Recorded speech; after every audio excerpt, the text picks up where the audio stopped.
Astagfirullah, mainan ni. Okay, bismillahirrahmanirrahim. Assalamualaikum semua. Terima kasih kepada semua yang jadi tu adalah kita pun reward kita masing-masing lah.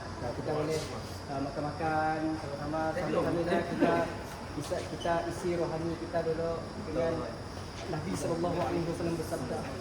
Kita sedang apa pun? Enggak, cuma kami nak menjemput Amin, menjemput saudara Amin untuk Amin, Okey, siapalah? Kita menjemput Fitri Untuk acara doa. Mengetuai bacaan doa kita. Kita doa dia apa? Doa makan. Dengarkan kami.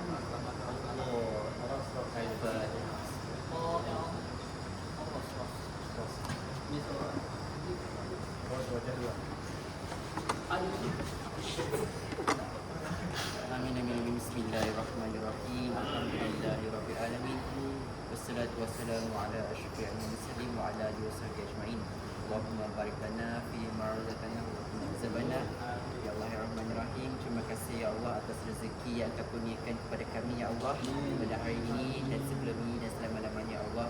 Jadikanlah masa sebagai persatuan yang akan membangunkan anak-anak ni Allah, anak negeri ni Allah, dan menjadi terkenal dan juga Berdiri sama kaki ni. dan berdiri sama tinggi dan duduk sama rendah bersama persatuan-persatuan yang lain ya Allah. Rahmatilah kami ya Allah. Sesungguhnya kami dalam keadaan merantau dan musafir untuk mentailmukan nama ya Allah. Amin. Sallallahu ala sayyidina Muhammad wa ala alihi wasallam. Alhamdulillahirabbil alamin.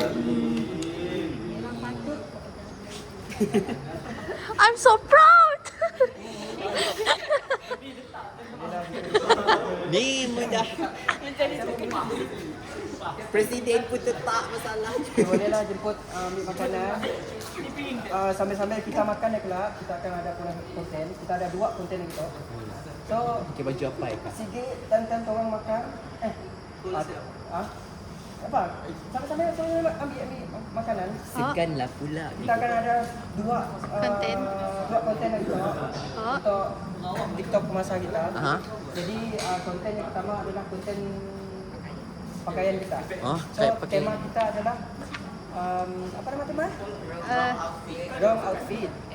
Show up at the wrong party.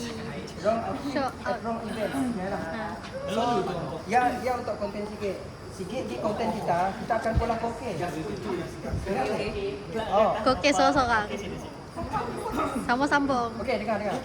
Kita pun konten seterusnya ada konten koke. Kita akan berbaris. Kita akan buka satu lagu. Kita akan nyanyi. Seorang segerat. Faham tak? Faham. Sambung. Macam seorang host sekolah ya. Kalau simpan nyanyi? Kalau simpan nyanyi? Nyanyi je. Baca.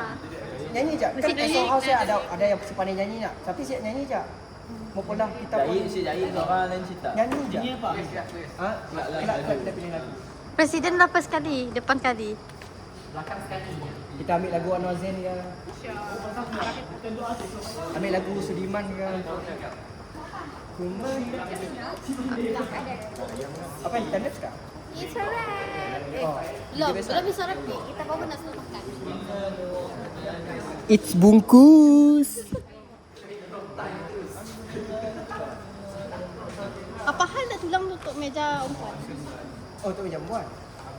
Cangkir umpan. Oh, cangkir.